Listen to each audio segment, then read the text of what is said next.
life is not made to be perfect, right? Oliver Berkman talks about this in 4,000 Weeks. There's no way to spend your day. You don't want to be productive in every single moment. You don't want to be as efficient as possible. Like, that's not how to live. And so most of the people probably listening to this are really dedicated to their health and longevity. They're really trying to like maximize every day to be, so that they live longer, they live better. Fun is a big part of that, right? Or relationships is a big part of that. It's not completely abstaining from things you enjoy, because then what the hell is the point? This is the Home of Healthspan podcast, where we profile health and wellness role models, sharing their stories and the tools, practices, and routines they use to live a lively life. Ryan, it is great to be here with you, not just because it's always wonderful to catch up and I learn a lot, but also because the last 2 times we were supposed to catch up, Mother Nature got in the way. We had Helene, then we had Milton, and so I am happy that you are safe and sound and that there's not a hurricane coming either of our ways today. So welcome. Yeah, thank you. I'm glad we have bright sunshine, and it's really good to connect with you, man. Yeah, it's wonderful to speak with you. I was actually in Florida, unfortunately missed you last weekend for the Eudaimonia Summit, which I think was a really, really good time. But this is an industry you spend a lot of time in. For those that might not know, the Thrive 25 newsletter, it's one of my favorites. I certainly look at it. But can you tell us a little bit about not just what Thrive 25 is, but why you started doing that, what your realization was, and what brought you into putting that together in the first place? Yeah. So right around the time of 2020, I was having my second kid, just turned 40, and we had moved from California to Florida. So it was kind of, you hit that reset button, right? You try to figure out, okay, what direction is my life going? You hit a little bit of an inflection point. And as my schedule was just off, especially with the newborn, I think it was the first time in my life I started maybe feeling my age, or whatever you want to call it, maybe feeling like I wasn't at my peak anymore. So growing up as an athlete, and even after playing sports, just doing races and triathlons and things, I definitely think I just took it for granted. And as that started kind of hitting me a little bit, I said, I'm not ready to slow down, and I don't feel 40 most of the time, but those few instances when I did, we got to do something about that. And at the exact same time, we started hearing from a lot of the research that was coming out in this concept of longevity, right? The Peter Attias, the Andrew Hubermans. And so I started really going deeper into the science of what's happening to our body, not so much the biohacking of it, but just literally trying to understand the foundation, right? Why do we slow down? What can we do to maybe compensate against that? And I started thinking about doing it professionally, but I was really just interested in personally. I couldn't keep up with all the content that was out there. I don't have 2 hours to listen to, podcasts or read, every book that comes out. And so my thought was, as I was talking to more and more of my colleagues and, other older dads, they were saying the same thing. And I was like, well, how do we get the Cliff Notes version of this? How do we just really get the key points for the person that's maybe not as into it as you and I are, but can give them the education that they need so that they don't have to slow down, and they can get the key parts of it that will keep them active, get better sleep, and do those things so that they can be a better dad, a better partner, better colleague, just like, you and I have talked about a lot. Yeah. And on it, I mean, it's a deliberate design choice. I think back to McKinsey, you would put things in a specific structure for the deck. And it wasn't because that's the only way to communicate. It's how the partners were trained to engage so they could quickly weigh in and provide that back, because it was a consistent structure. Same if you go to a VC pitch, right? There's what's the problem? What's the solution? Here's the team.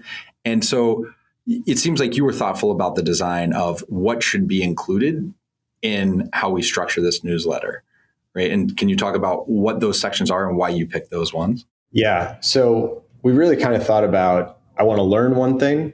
I want to have one thing I can do, one action item, and then maybe one takeaway, which could be finding an additional resource, laughing, finding some entertainment, so it was kind of like that 1-1-1, almost like kind of like a James Clear thing, where I'm going to walk away having gotten one piece of information, one thing I can kind of quickly implement, and then one thing that I'm kind of glad I took I digested that content today, right? So that's the structure of what we want to get to. And sometimes learning that one thing, it could be a little bit longer, right? I mean, health is complicated. So some of those topics could be longer or shorter. So we weren't so much worried about word count. It was really around those objectives and putting, like you said, the structure was around the empathy of the reader and understanding these are busy professionals, busy working parents for the most part. And so we wanted to make it worth their time, that we know everyone's inbox is completely overloaded. How do we stand out from the crowd? It's not like I came from a massive social following or I have any big personality. We wanted the content to speak for itself. And so that was really what it was about. And then the other conscious decision we made around the structure was we created this wheel of 9 elements. And so, we think about what we eat, we think about exercise, we think about sleep. But we wanted to really focus on all the holistic, the whole 360-degree view of everything that affects our health. And so our mindset, even how we continue to grow intellectually and as individuals, the connections we keep, our environment around us, having fun. And so you can see there's 9 elements, but we really wanted to, hit upon even those things that maybe aren't top of mind for so many of us. That's been one of the reasons the newsletter's been successful. We've hit like 400 issues just this past week. And it's because we're not just hitting people over the head with the same information, but really giving them some things that, maybe are headline news, and then other things that maybe aren't so much top of mind, but kind of give you that little aha moment, when you read it. Yeah. And I definitely want to come back to some of those less obvious ones. But maybe if we could start, because I think your journey is very similar to mine, not just because we're similar in age and like so many of the components of our background are similar, but probably a lot of the listeners are similar. A lot of your readers are similar of when you're young and the identity of an athlete. I'm an athlete, I'm athletic. It's basically around fitness. Fitness is health. And I know, at least for me, I mortgage sleep, I mortgage recovery, I mortgage, like, we didn't think about nutrition because you're young and it didn't matter what you ate. You're burning so many calories doing whatever you're doing. So can you talk about, I guess it was that feeling, right? Was it a lack of energy, a lack of mental sharpness? Like, what was it that kind of first hit you that you noticed and said, hey, maybe it's not just about fitness. Like, maybe there's some other things I need to be thinking about at this stage of my life. Yeah. So I think I realized it wasn't just about fitness, but maybe fitness was what called attention that something was off, right? So we moved to Florida because we have in-laws here. We had a lot of support with our kids. My wife's incredible. And so I was still able to run, I guess, as frequently maybe as I had, 4 or 5, however many times a week. But it was the stress, the, kind of emotional or mental stress on me, the lack of sleep that I was getting, that when I would go for that run, it felt like some of those runs maybe we had after we were hungover when we were little, or younger, rather. You kind of know, like, I just don't have it today, but I'm going to go sweat it out. Like, it was happening too frequently that my pace just wasn't what it was. And I was trudging through it and trying and almost looking forward to the end as opposed to getting the endorphins and getting the high from the run. And it just started happening more and more frequently. And I was like, something is amiss here. Like, something, I'm feeling like I don't have that bounce in my step, that I'm, just kind of getting through the exercise. And so that's what led me to believe, like, I'm doing the same route, right? I'm trying to run the same times, but my body's not letting me, or my mind maybe isn't letting me, right? As we find out more and more how much of it is mental and what our brain holds us back. And so I recognized that the stress I was feeling as potentially starting a new business with a newborn, not sleeping very much, in a new environment where I didn't have the same social connections and the same number of friends and relationships that I did back in LA. All of those things were compounding without me actually realizing it. And I think it was manifesting itself when I tried to, like, exert, the most energy when I was working out. It's a really good point. So it's, I literally was given a TED Talk this weekend for TEDx Bermuda around all this measuring we do, but not paying attention to the things that matter most. And so it's interesting with the running, right? It's a measurement of, there's a clock and I can see on the clock that something's off. But what was impacting it was these other things that aren't easy to put numbers next to. Yep. It was the stress I'm under. It was the lack of social connection I had and investing in those, which I think, I'm guessing, is what fed a lot into this 9. Yeah, you're still right, man. And I think the thing with the running, and you probably feel this, and I know coming from your swimming background too, like you have time to ruminate, right? And it's so mental, and there's so many things that go through your head. And I got to the point where I would recognize when something was heavy on my mind, I could feel it from my head all the way down to my feet as I was trying to run, versus those mornings when, oh my God, he slept through the night, or I just had a great date night with my wife and everything's great. All of a sudden, then the feet start moving a little faster, and that's where you really start to recognize it's like, wow, this isn't just about how often are you tying your shoes on. This is really about what's going on in my brain, and how is my mental ability allowing me to be the best version of myself. Yeah, so I'd love to dig on that a bit now. So for that mindset piece, for that stress management, given what you then dove into over the past 4 years to study and what you've been sharing, how has that impacted what you now do on a daily or weekly or monthly basis to check in with yourself on that, to manage that, to kind of get ahead of it before it's a problem? Yeah, I definitely have changed, my morning to be more intentional around the things that matter. Again, this isn't going to be surprising to anyone. Everyone's kind of gone through. I'm not going to say I have some perfect 5 a.m. routine, but I definitely am trying to move my body and be present with both myself and my family before, I get online and things like that. I did meditate for a while. I'll be honest. I found breath work actually works a lot better than meditation for me. I've read every book that you can possibly imagine. It's not about the thoughts coming into your brain. It's just like letting them wash through. And I know how to do it, but I actually felt more immediate effects of doing cyclic sighing or deep breathing and focusing on that. So I do that every day. But I think what's the biggest piece of advice, and this is from the book, Do Hard Things by Steve Magnus, was there's a difference between reacting and responding. And life is really made in that moment when something happens to us, some stimulus hits us. And when we're stressed, we just, our amygdala kicks in and we just like kind of react with our emotions. And that oftentimes leads to bad decisions. And it's a snowball effect, right? Like whether you yell at a colleague, you get frustrated with your partner, whatever it might be, we react to so many things. And when you look at a professional athlete, it looks like they talk about Michael Jordan or Tom Brady, the game is moving slower for them. Like they're always a step ahead. And that like when it's moving in slow motion, you can make better decisions. Your brain can process things. And so I've really been focused on the pause. So whether it's with Thrive 25 or a tantrum for my kid, how do I pause, allow my brain to catch up so I can actually respond instead of react, and not make a potential small situation really negative that will like take my day sideways.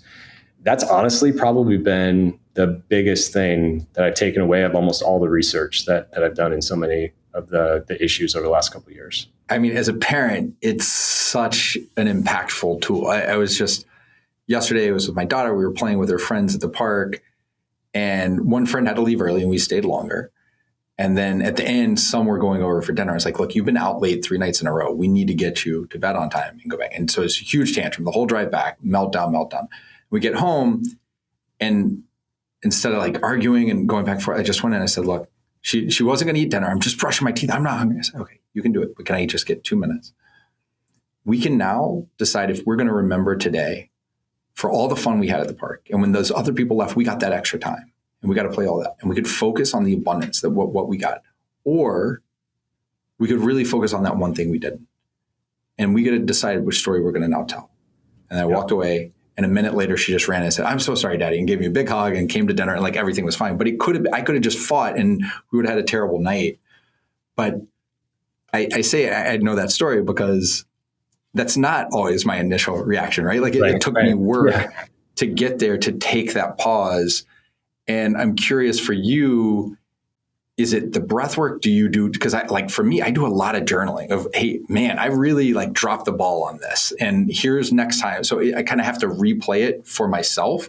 Next time I'm in this situation, here's some of the things I want to try. Here's some strategies. What other than breath work, or is it just breath work that helps you get better at noticing those times?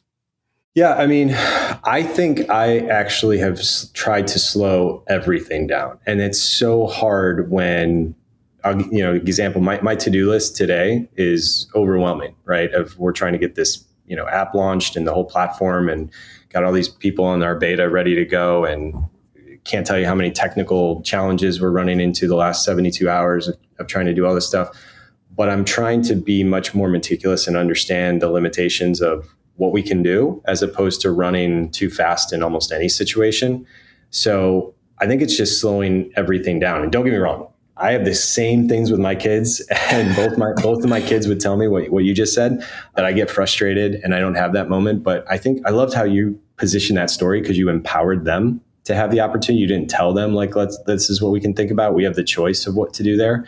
And earlier when I was mentioning if something's heavy in my head when I'm running versus not, I'm glad you mentioned journaling. I'm not very good at it, but I do recognize when I have that gratitude journal at the end of the night, those few times I do remember, not about whatever struggles we're dealing with, but how fortunate we are.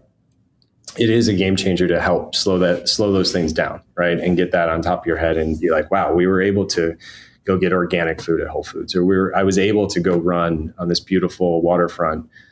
Things that we hit the status quo, right? Hedonic adaptation. Yeah, hedonic yeah, and we just get used to it.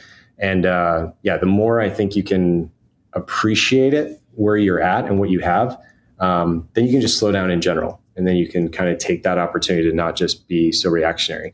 Because I think as an early parent, I was definitely way too controlling and trying to create the life I thought my kids should what they should do, or how they should learn, or what they should be. And then you realize quickly, that's one, just a fool's errand, but two, in no way, shape or form how you want to allow a kid to form into him or herself. And so, being a parent's been an amazing education. People talk about go do a Buddhist retreat or something. And then the monks are like, look, parenting is your retreat. You get this 18-year, lifetime long retreat on it. I really wanted to ask you too, on the things you're learning, how that then informs your parenting. Because, for example, you just brought up the hedonic treadmill. And this was a conversation I was literally having with my 8-year-old this morning she's like, well, yeah, if you got all the toys in the world, you would be happy. I was like, actually, you won't. Have you ever noticed once you get it, you get bored after a day or two. And so if you had everything, you're going to get bored. And she's like, oh, okay. Was it the same with food? It's like, well, I don't think so, because food, we have to fuel our body. So we need to keep getting food. We actually need it versus something that we want. And so it's a weird conversation to have with a child that's so young. But how do you think about instilling that in a way that's not pushing it? Like you said, you were trying early, right? Hey, we're going to force this down, versus helping them see this as a possibility. I go back and forth, I guess, because I was like, oh, maybe this is way too young. But then Ryan Holiday had this line of, you have to get it into them before their defenses are up. Because once they hit puberty, their brain lights up differently from their peers versus their parents. And so at this time, they're more receptive to our message. So how has that played in to how you communicate this stuff? Yeah. And you brought up food. The bane of my existence as a parent, honestly, in Florida compared to California, has been nutrition, right? My kids' preschool, the snacks after every sporting event that the parents bring, the grandparents. It's like keeping sugar, added sugar out of my kids' hands and out of their mouth is just been the biggest uphill battle. And my 7-year-old, she loves to bake. She actually watches baking shows. She wants to get in the kitchen and do it. And I appreciate how much she's learned, whether it's around math or autonomy or, just taking over the kitchen. So I'm supporting of that, but I'm trying to get her to understand how to still make things that are healthy. And she, I think I was, again, being too much of a hammer, just being like, you can't eat sugar, or this is bad for you, or this is, toxic, or this or that. But as she's been in, sports, or she's getting into more competitive tests and quizzes at school, I'm trying to get her to connect the dots between fuel and poison, so that her brain, this is how your brain works. Or when you're at gymnastics and you're feeling really strong, or you're running in softball and you're really fast, that's because, you're putting great fuel in your body for your body to function the way it has to. And so again, rather than being that blunt hammer, trying to understand what's important to her and get her to see the cause and effect, and knowing it's going to take time, and being patient to allow that to happen.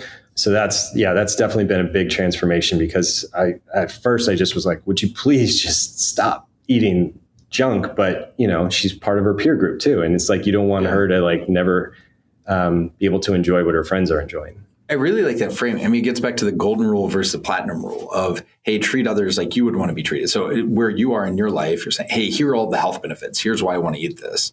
Whereas there's certain things that are motivating her. Like, I love feeling good and racing fast and having this energy. And like, okay, well, let's look at the things and how we feel after it. I remember my mom talking to my niece, and she's like, you just ate this entire sweet roll. Now you have a headache. Now you feel terrible. Like, let's associate these things so you understand what you're putting in your body. It's not costless. Like, it can be an additive or it can be detrimental, but really trying to make those associations one-to-one clear for them around the things that they value, right? Yeah, and you mentioned, Ryan Holiday and the age of these kids. I mean, my 3-year-old would basically come back and be like, oh, I shouldn't have had that ice cream. My stomach hurts, or I've got an eczema flare up, or what have you. And he was able sometimes to make those connections because we had kind of ingrained it into him enough. And so, yeah, I think we should never underestimate what's actually being absorbed, whether it's being communicated back or not. Very, very young kids are taking a lot of this in, so long as you're presenting it to them in a way that's, like you said, it's not being aggressive or assertive, but in a way that is just trying to help empower them. It might not happen tomorrow, but as long as you keep at it, you'd be amazed what even a 3-year-old is actually soaking up. 100%. The one thing I've noticed that I had to be a little more explicit on and careful of back to those stories, right? I always try to explain to my daughter, like the Hamlet, there's neither good nor bad. It's our thinking makes it so. And that she gets to decide the story. I'm like, hey, here's going to be my story from today. What's your story going to be? And at some point it hit me that she thought she was flawed. She was like, there was something wrong with her because she wasn't automatically jumping to that story. And so it had to be an explicit conversation like, whoa, no, like, you're 8. This is something I didn't even understand the power of these stories till my late 30s. So if you're doing it at all, you're ahead of where I was. And a lot of people don't ever get to this. So you're just getting it earlier. This is not natural to always go to that, but it's just learning, wait, this is a tool that I have that I can come back to. Because I think the flip side of teaching them when they're younger can be that they think that's the default and you're having to teach it because there's something wrong with them that it's not coming naturally. And so it was just a conversation I've had to have pretty explicitly with her on, no, you're ahead of the curve. You're doing well versus you're coming from a place of deficit. That's so interesting, man.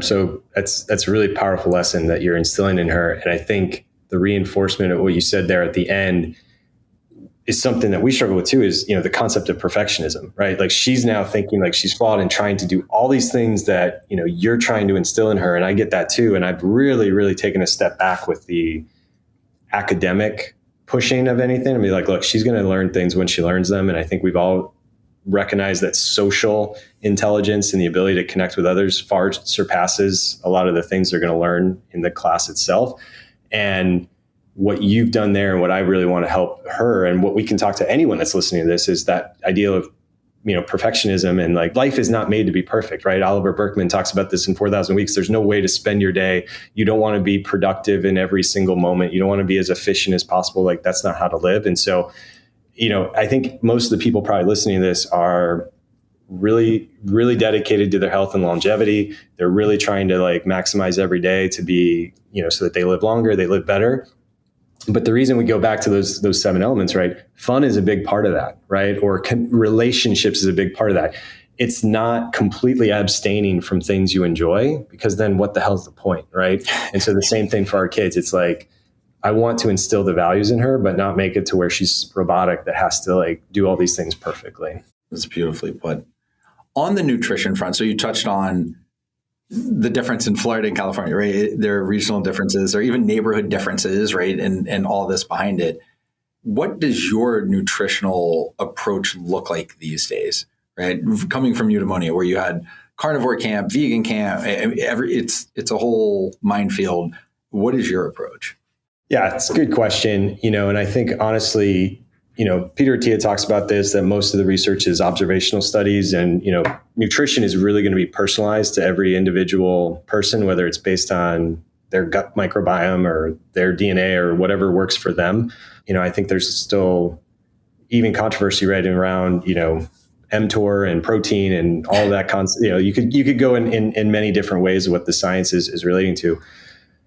For me, I know I feel better when I don't eat a lot, and I don't overindulge, right? So I think it's all things in moderation. I don't eat a whole lot of gluten, but once in a while, if my wife has, a multi-grain avocado salmon toast, I'm going to have a slice too, because it's really freaking good for you and it's delicious. So, I'm not celiac, so it's like, that's okay. So I normally wake up, I start with a glass of warm water, pink Himalayan salt, and lemon juice. Kind of do that. And then I've got 2 glasses of water, regular water after that, before I typically will do a workout. So I've already been pretty well hydrated to start the day. And then it's after that workout that I'll probably start with a whey protein shake. Do you have a favorite clean brand? Stuff, mostly momentous products and things like that, with frozen berries, some greens, protein, not a whole lot going on, some nut butter. That normally gets me through either to the point where I have maybe just some like nuts or something, or a little snack in the afternoon into a dinner, or I might have a heartier salad bowl or something with my wife in the late afternoon, and then again kind of a later meal that I'm done by eating with the kids. 6:30, 7 o'clock, we're totally done. Try to close up shop. And so then when people talk about intermittent fasting, it's like, well, if I don't eat after 7 and then I go work out and I don't have that protein smoothie till, heck, even if I have it at 9, right, you're already at 14 hours. Yeah. So then if I don't have that till 10 or 11, I've got a full 16-hour, kind of fast there. So again, not a hard and fast rule that I'm like, I can't eat for 16 hours, but it just kind of happens naturally. And those are the days I definitely feel the best. I can tell if I go above 2,000 calories without measuring anything. I don't track any counting or anything, but you kind of know when you feel a little bit heavy and you feel a little bit groggy mentally. So that's where I kind of go and where I lean. I don't eat any added sugar. I unfortunately don't have a sweet tooth. My kryptonite would be more like chips and guac. I'd eat way too many tortillas than I would anything sweet. But I limit a lot of the simple carbs. I don't drink any soda or fructose or anything. I think the key is if you stick with water and tea is what you drink, you're already halfway there. I've cut out alcohol mostly this year. I think my wife and I would say, I probably have a drink a month or something like that. If we have a date night, a glass of wine. So again, I'm doing it in such a way where it's like, I'm not completely abstaining where I made it a hard and fast rule, but I've pretty much cut it out because I didn't feel like it was actually adding as much value to my life as what it was detracting the next day, how I felt. So that's mostly, I would say, I don't know if there's any more specifics, but that's pretty much how I follow my nutrition. Yeah. So, it sounds like you're getting those electrolytes early, just natural with the Himalayan salt, the lemon. Do you ever supplement? With running in the heat in the summer in Florida, do you ever add any other electrolytes in? Yeah. I have Element, and then there's a new one I actually just found at Whole Foods. Yeah. Magnesium to me is a really, really key nutrient that I'm really focused on. I'm not taking a pill form supplement, but I do. Yeah. Especially down here in Florida. Heck, it's November 11th. I think it's gonna be 89 today. So I'm still pretty drenched every time we work out outside, but yeah, definitely doing the electrolytes and steering clear of any of the sports drinks that have any fructose or especially have any of the artificial dyes and colors in it, for sure. And you said you don't take the pill form of magnesium, but are there other supplements? Do you throw in creatine? Like you do any of the others? I do creatine maybe once a week. I found, I don't know why. I find I'm pretty heavy on it. I think it adds mass too quickly for my frame of how much I want to have on it. Okay. So I don't feel great having it every day, but I do just a small scoop of it once a week. So again, I have some from Momentous, and I think it lasts me pretty much forever with that kind of frequency. I do some psyllium husk for my gut. I found that is helpful in my smoothie. Actually, compared to a lot of things, I found that really, really helps. I had leaky gut probably 4 or 5 years ago. So nothing serious now, but it helps really with my digestion. And then because I know I don't drink or I don't eat enough fish, I do take a Nordic Naturals omega-3 supplement. And I think vitamin D down here in Florida, we still fortunately have the angle of the sun that we're pretty good. I get outside enough for that. And those are the three I really would care about, right? I think everyone's foundation, vitamin D, omega-3, magnesium, and like probiotics are kind of like the things that everyone should at least be aware of, hopefully mostly from real food. Do you supplement ever probiotics? You talked about the leaky gut. Like, did you do for a while to dial that in and then stop later? Or went to a functional medicine doctor who gave me some supplements to take temporarily for that. So I was taking everything from, 5-HTP to some other, gut bacteria things and chlorella and things like that. I don't take anything now. I have gotten into, I don't recall the brand, I can look it up, but a coconut yogurt that's fortified with a lot of probiotics that I like putting a lot of berries in. That'll be one of my afternoon snacks that I go to.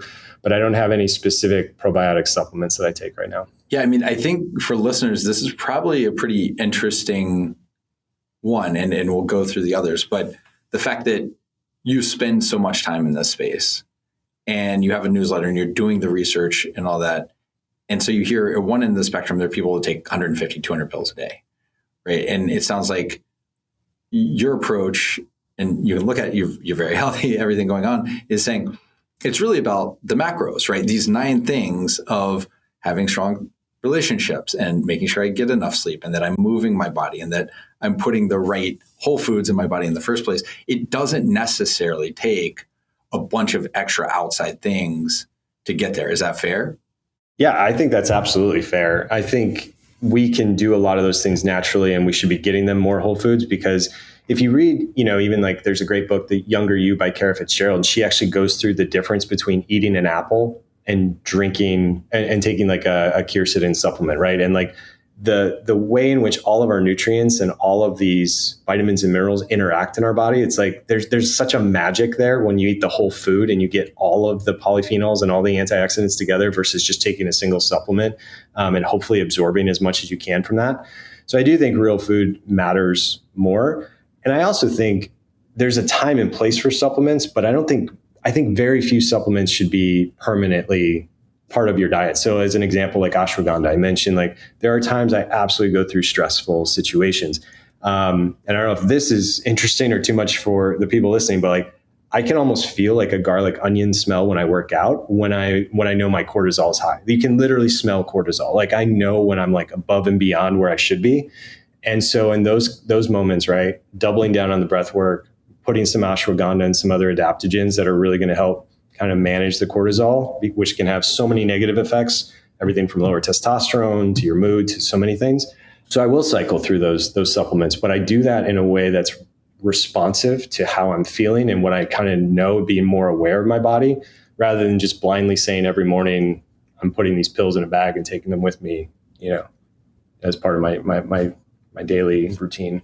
I mean, you just definitely taught me something, because I'm about to start my next 5-day fast. I do a couple a year, and there's definitely a smell. And I was like, hey, I wonder if fasting kicks up your cortisol. And I guess that's what that smell is, because I wake up like, what is this? And I guess my cortisol is going ballistic. 4th and 5th day of the fast. Interesting. Okay. How do you feel with the fast? I've done, I think once or twice a year, I'll do a 4-day fast. How do you feel? How's it been? Or did you say you're about to do it, or did you just do it? Yeah, I mean, I've been doing them for a few years. So I started at 4 a year, then I went down to 3, and then I thought I was losing strength. So I just do 2 a year, kind of one around November, one around May, before it gets too hot, before it gets too cold. Okay. And I feel good. I mean, it seems like a kind of cleansing of my body. The first couple days, I sleep insanely well. My HRV almost doubles. Like the body just is able to go into full repair recovery mode. By day 4 or 5, I don't know if it's psychological, if it's, hey, I'm so excited because the next day I'm going to get to eat, like what it is. I don't sleep great the last couple of nights, but the first few nights, it's magic.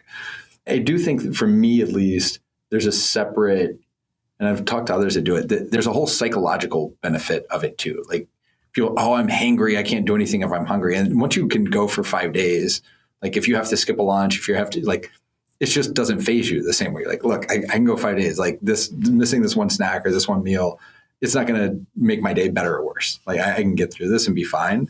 And just that back to, you can do hard things of, I think I just get a separate benefit from it that may not be as physical as the autophagy and other things that I'm chasing. Yeah, I couldn't agree more. I think anything that we can control, right, as opposed to it controlling us is huge. big part of what you get from a longer fast for sure. Now, we certainly talked about the running side of the fitness and running the same routes and getting the times. I was just, again, at Eudaimonia, and Dr. Lyon is really big on muscular, your skeletal muscle, especially as we age, and the need to maintain that lean mass. It sounds like if you can just start taking creatine and put on the mass, that maybe it's not as much an issue for you. But how do you think of your whole fitness movement routine at this stage of life and what you do kind of on a daily, weekly type basis? Yeah. So I would say my go-to exercises are more of there's a gym here that it's more of a circuit boot camp where there's like 8 stations for 4 minutes. And one of those stations literally could be barbell deadlifts and pull-ups, right? You do 8, and you just keep switching back and forth for 4 minutes. And the next, station could be box jumps and planks, right? So it's a really intense 4 minutes on, 1 minute off for, that. And so that to me is like my go-to. And actually here in Tampa, I mentioned running along the water. I live right here in Bayshore, which is by downtown Tampa. And they have a mile-long track along the water with, I think it's 10 or 12 stations. So again, you're doing push-ups, you're doing box jumps, you're doing pull-ups, reverse pull-ups, you're doing squats. And I would just literally run and almost sprint from one station to the other and run back. And so you've done a 2-mile run, keeping your heart rate real high, but I'm doing strength exercises in the middle of those things. That to me that's absolutely my go-to workout. That's when I get my most endorphins. I will also run, just an easier 4 miles is kind of my go-to right now, 4 to 5 miles. And then I probably go to the gym by myself for more of a heavier lift when I'm just going and doing more of a bench press, weight rack with squats and deadlifts and whatever, once to twice a week.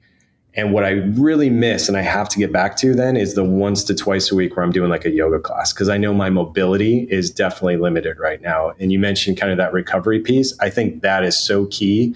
And I'd love to get your thoughts, because I know you're such an intense athlete too, that even if we can do the same exercises we used to, it's so key on what we do afterwards for the recovery, right? For the mobility, for all of that. And so for me, what I struggle with is if I skip a workout in a given week, if I work out like 5 days instead of 6, the first thing that goes is the yoga class. And I don't think that's a good idea. I really want to get back to making sure I have, not just from the stretching perspective, but the mobility and just the body movement that I think is so key as we start to lose that as we get a little bit older. Because there's a difference. It all goes under the same bucket, but the fitness versus the movement and mobility. And we want both. We want strength, we want fitness, but we need the mobility. You want to be able to get up and down off the ground or out of a chair. Just saw somebody fall into a couch last week, and he's like, man, they didn't make this for old people to get up. I'm like, man, I hope I maintain myself so I can just get up and out of a couch when I'm that age. And I am similar to you, right? I had yoga was 1 day a week. That would be kind of my off recovery day. And I would do yoga. And then COVID hit. And so I stopped going to the studio.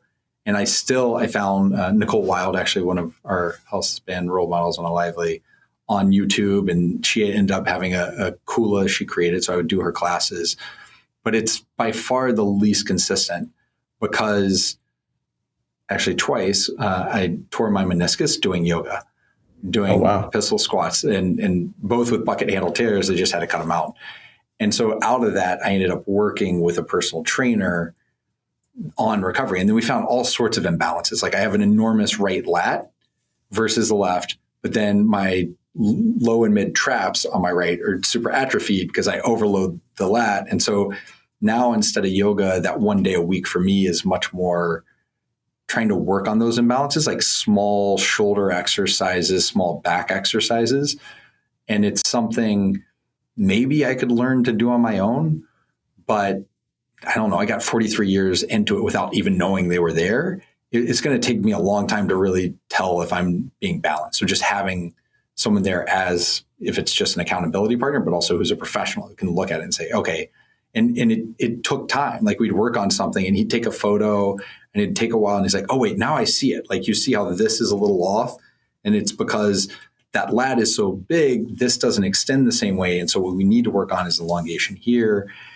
And so I guess all of that being a long-winded to say, whether it's yoga or, there are these stretching studios now, or it's someone to work on specifically on mobility or balance or, wherever you are in your life, that has to be, or really should be, a component of it, because it can't just be the strength. It's how you use that strength. Because I think what most people listening to this are going for is resilience. That's really what we're after. And all these other things kind of feed to it. But if you got to the essence of, hey, I want to be resilient. I want to, you follow Attia. So you've seen aging isn't a steady decline. It happens in punctuated equilibrium, right? Like you get injured and you never get back to where you were. And then you get injured again and never get back to where you are. And that's how you lose most of your muscle mass. That's how you lose most of your mobility. So really investing in building for that resilience, I think, is the name of the game, however you build your package to do it.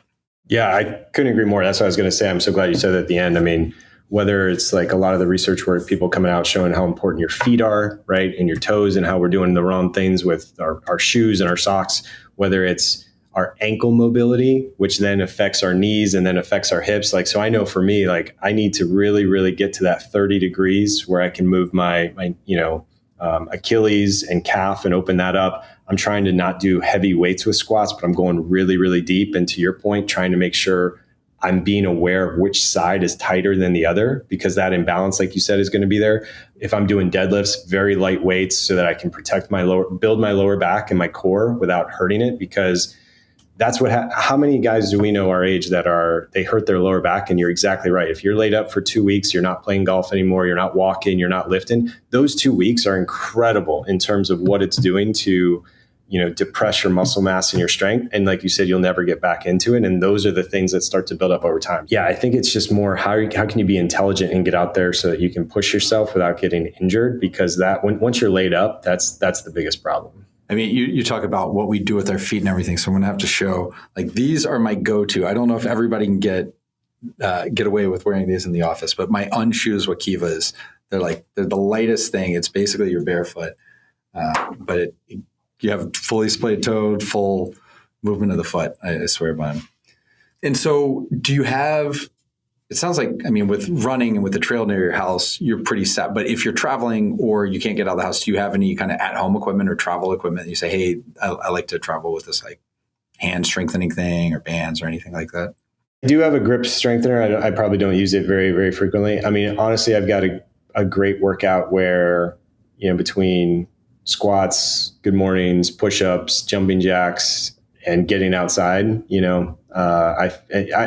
even do, handstand push-ups against a wall, right? It's like, so I think there's almost, if I could find a bar for pull-ups, or, doing the reverse pull-ups, I can do just about anything I need. And I love getting outside. I think the other piece that, whether it's Michael Easter or other people talking about getting outside in nature, right? And not letting weather get in your way, and just be a human. Don't let cold stop you. Don't let rain stop you. It's like, just get outside and move your body and actually, feel that challenge and embrace it a little bit. So, the least amount of equipment, the necessary for me. Yeah. Love that. And on the recovery side, so we kind of started this maybe with your son being born, with some sleep deprivation. How do you think about your sleep and recovery now, right? Like you already talked about, hey, I probably should do more yoga to work on that mobility on the recovery.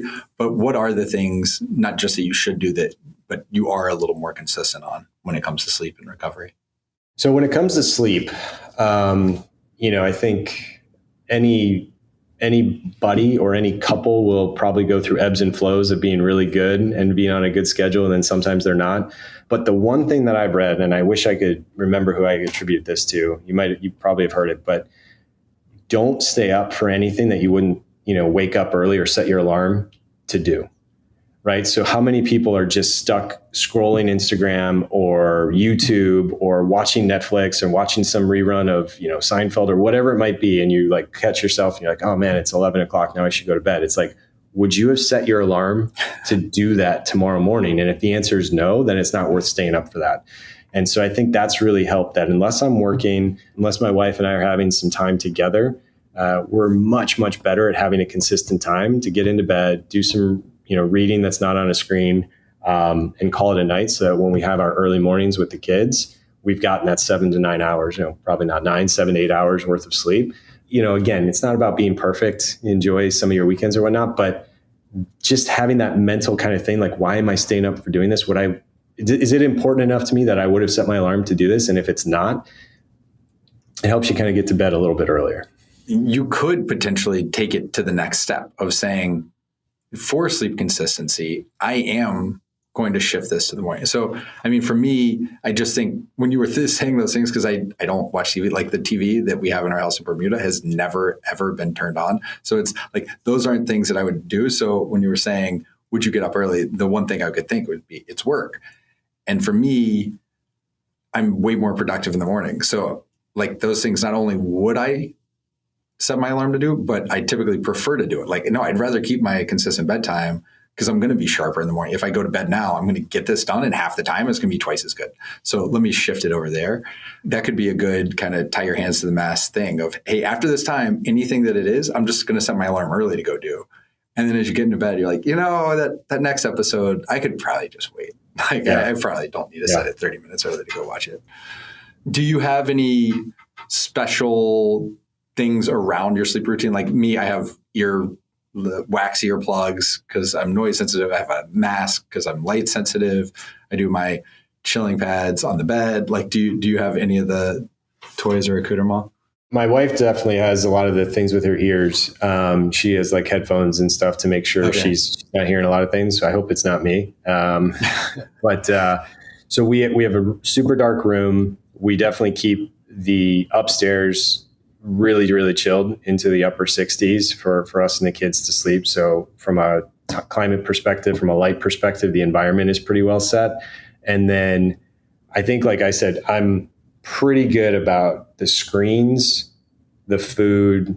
I'm not drinking alcohol, and then just even the water, right? So not eating 3 hours before, not having water even an hour or two before. I've actually been very fortunate, knock on wood. I've never really had any prostate issues or I have to get up in the middle of the night. So I can sleep easily through the night, but I don't want to change that. And then I don't really, like you said, watch screens or anything scary. I try to write anything down that I might be ruminating with. You mentioned like doing work in the morning. I think if you don't fall asleep, it's probably because you're thinking you didn't get enough done that day, or you're thinking about how much you have to do tomorrow. And what I find is as long as you can get that on paper and it's documented, then you can release it a little bit, and then you're set up for better sleep.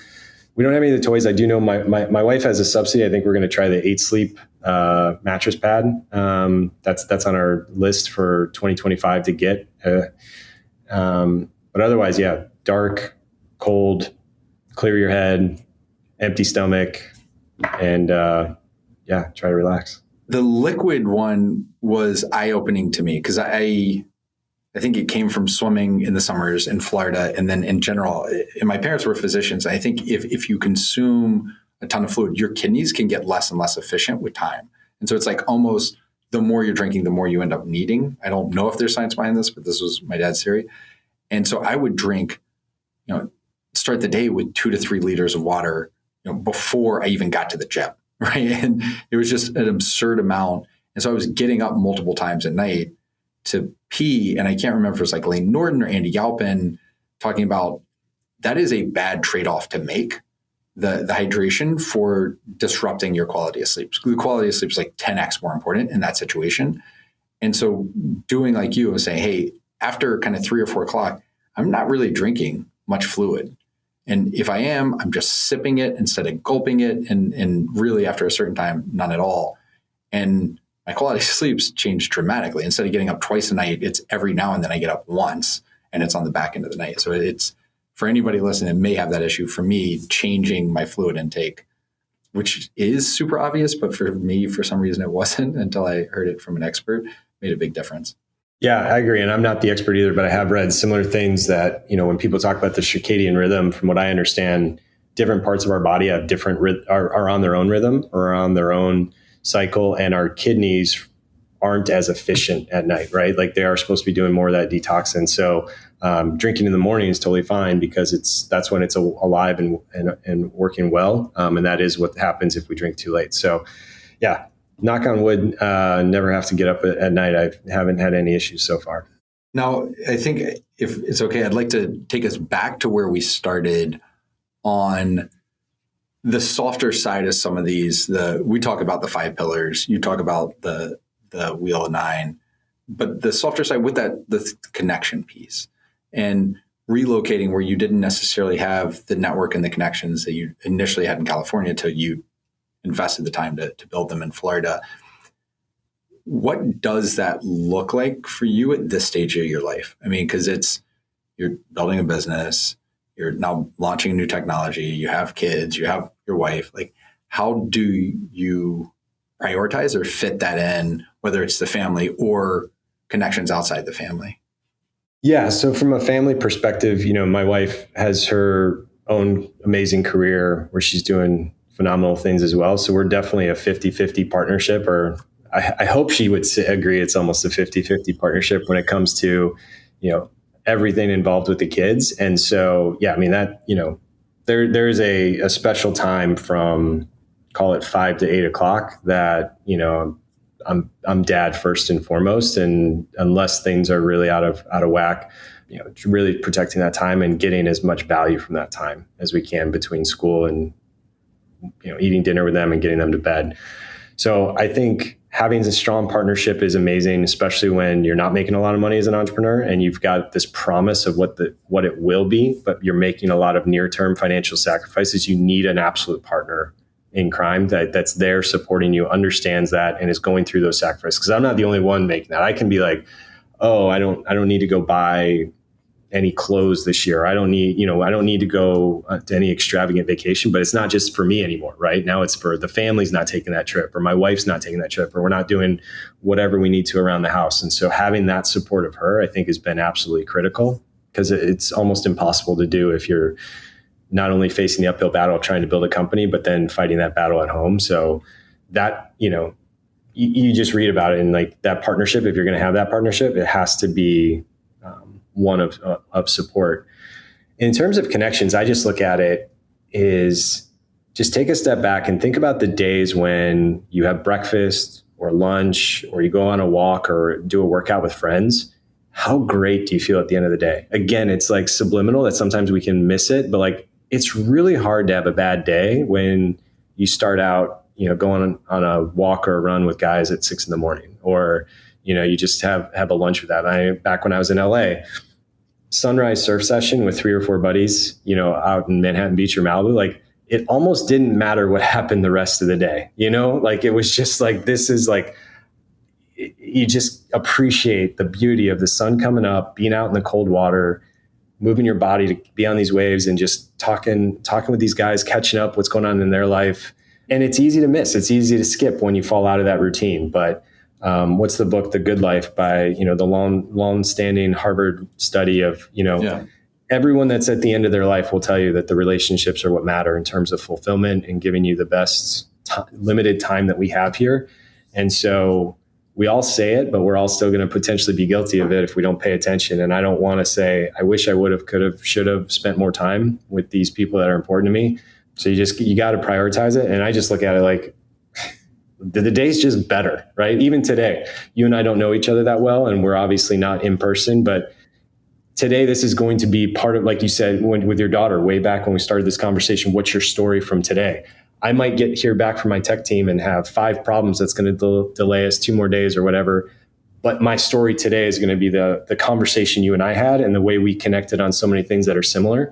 And you realize that's really all that matters when it comes down to it. We're human beings, we're social, and we need each other. And that's what makes life exciting when you wake up. If we could just like bottle that, close it, and do that, it would be perfect. Because I think the message is so important and resonant right now. Adult loneliness has increased 5-fold over the past 30 years. And it's always more comfortable to sit on your couch and watch Netflix, but that's not a rewarding or fulfilling life. And just to take one example, you talked about the group work runs or surf sessions, and the same trainer that helps me with the shoulder, he sees these group exercises. It's like, oh my God, like there's no value in that. There's terrible, doing classes. It's like, I'm not sure that's true, right? If it's going to get people who wouldn't come otherwise to move, it's greater than zero. So it's a win. Maybe it's not as physically rewarding as having a one-on-one trainer that's grinding you, et cetera. But there's a separate piece that the most recent global well-being report showed. If you can find a sense of belonging in group exercise, over baseline, you see a 20% boost in your well-being. And so there's this entire separate benefit from, you were saying the Oliver Burkhart, it's not just about efficiency. Yeah, maybe it's more efficient not to have to coordinate with other people and just get into the gym and get out and never communicate with anybody and get your exercise done. And you get it done in 45 minutes instead of a slightly less good workout in 45 minutes, or you take 60 minutes to get the same thing done. But the benefits of that other 15 minutes on the entire rest of your day, when we understand that social side, that connectivity side is at least as important, especially for the quality of life, like the Good Life study is saying, look, when we pulled back, it didn't matter your education, didn't matter your wealth, didn't matter where you started anything. It was the connections. That was the determining factor on the quality of your life by the end. Then we can't put too much attention on that. And if anything, we're at the risk of going far, far in the other direction right now. Yeah, I couldn't agree more. And especially, I don't want to say especially for guys, because I mean, women are struggling with it too, but I think guys over 40, right? Like it's hard to really make new friends. I was very fortunate. There was a guy who moved from LA to Tampa almost the same time I did. He was part of a group in LA, and you probably obviously know the name in the space, Drew Pruitt, who has a famous podcast here in the space. He has a group of guys called Man Morning out in LA, and they do 6 a.m. walks along the beach or in the Santa Monica Mountains. This guy moved out to Tampa and wanted to start that same thing.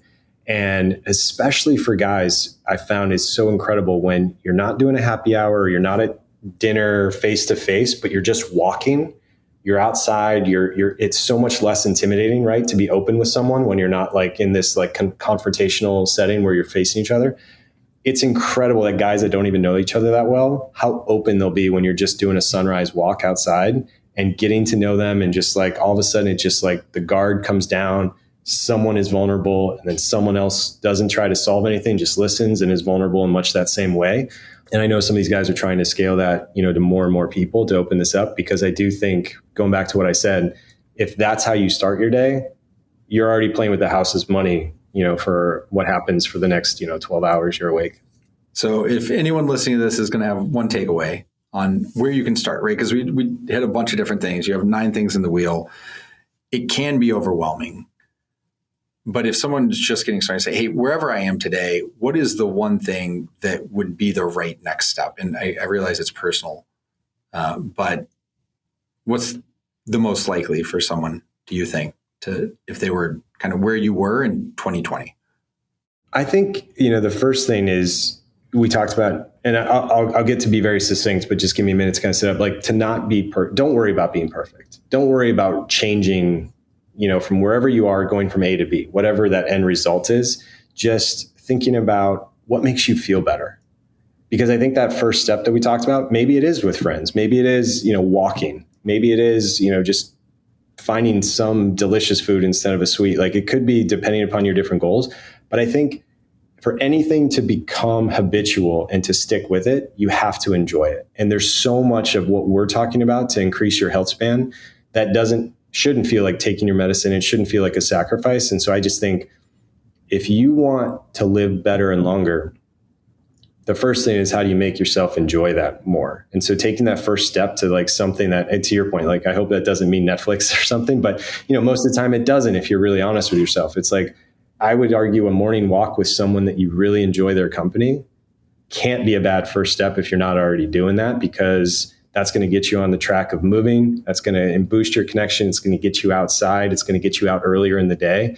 All of these things, so that's like one small step that might have a snowball effect of, okay, now what do I do next? And it gives the room for, one, step away from the perfection, and 2, to personalize it to you, right? Instead of generic advice saying, hey, lean into what's going to feel good as that first step, which is beautiful. Ryan, I really appreciate not just your time today, but really the work you do with Thrive 25. I think it's a fantastic newsletter. Anyone who's not subscribing really should. Other than the newsletter, where can people find you? Yeah, so I'm on LinkedIn. I'll be posting hopefully a little bit more frequently. But yeah, check out thrive25.com. We've got a wait list for a brand new platform that we're launching here really soon that I'd love to share with people. In the meantime, the newsletter, we're on number 400, and we come out every Tuesday and Friday to share stuff on health and longevity, or you can follow my posts on LinkedIn. Fantastic. Well, thank you. And we will put all this in the show notes and hope everyone has a lively day. Thank you for joining us on today's episode of the Home of Healthspan podcast. And remember, you can always find the products, practices, and routines mentioned by today's guests, as well as many other Healthspan role models on alively.com. Enjoy a lively day.